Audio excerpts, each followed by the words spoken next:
एक बार एक शिकारी शिकार करने के लिए जंगल में पहुंचा। उसने अपने तीर पर बहुत ही खतरनाक जहर लगाया और शिकार को निशाना बना करके उसने तीर को छोड़ा, लेकिन उसका तीर चूक गया और तीर एक पेड़ पर जा लगा।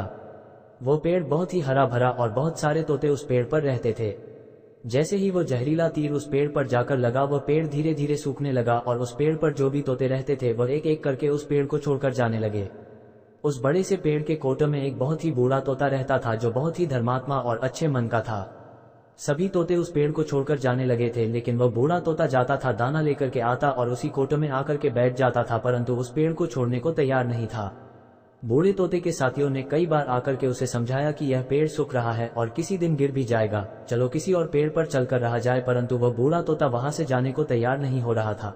अब ये बात देवराज इंद्र तक पहुंची। उन्हें बताया गया कि एक तोता है वह जिस पेड़ पर रहता है, उस पेड़ पर एक जहरीला तीर लगने के कारण सूखने, गिरने और खत्म होने के कगार पर आ पहुंचा है और एक बूढ़ा तोता अभी भी वहीं पर रह रहा है। वह दाना लेकर आता है और वहीं पर रहता है, जबकि उस जंगल में बहुत सारे पेड़ है, लेकिन वह उसी पेड़ पर रह रहा है।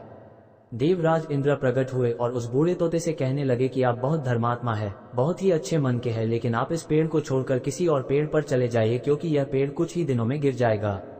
तालाब के पास में बहुत से बड़े बड़े हरे भरे पेड़ है, बड़े बड़े कोटे हैं, उन पेड़ों पर फल भी लगे हुए हैं, उन्हें वहीं पर तोड़कर खा सकते हैं, परंतु यहाँ से आप चले जाए। तोता बोला, माफ कीजिएगा, इस पेड़ ने मुझे जीवन दिया है, शिकारियों से मेरी रक्षा की है, हर मौसम में मेरे साथ रहा है, ये कोटा मेरा घर है, यहाँ मैं पला बड़ा हूँ, इस पेड़ को मैं छोड़कर कैसे जा सकता हूँ? इस पर संकट आया है तो क्या मैं इसे छोड़कर चला जाऊँ? मैं ऐसा कभी नहीं कर सकता। देवराज इंद्र तोते के इस बात से बहुत ही प्रसन्न हुए। उन्होंने तोते से कहा, मैं आपके इस बात से बहुत ही खुश हूँ, मांगो जो आपको मांगना हो। उस बूढ़े तोते ने कहा, मुझे बस इतना मांगना है कि जिस पेड़ ने मुझे जन्म दिया, जहाँ मैं रहा पला बड़ा, जिसे आप मेरा जन्मभूमि कह सकते हो, आप इसे फिर से वैसा ही हरा भरा कर दो जैसा ये था। देवराज इंद्र ने अमृत से उस पेड़ को सींच दिया और पहले की तरह हरा भरा कर दिया। अब वापस से उस पेड़ पर आकर के बाकी तोते रहने लगे। वो बूढ़ा तोता कुछ समय तक और जिंदा रहा, फिर उसकी मृत्यु हो गई और वह स्वर्ग में चला गया।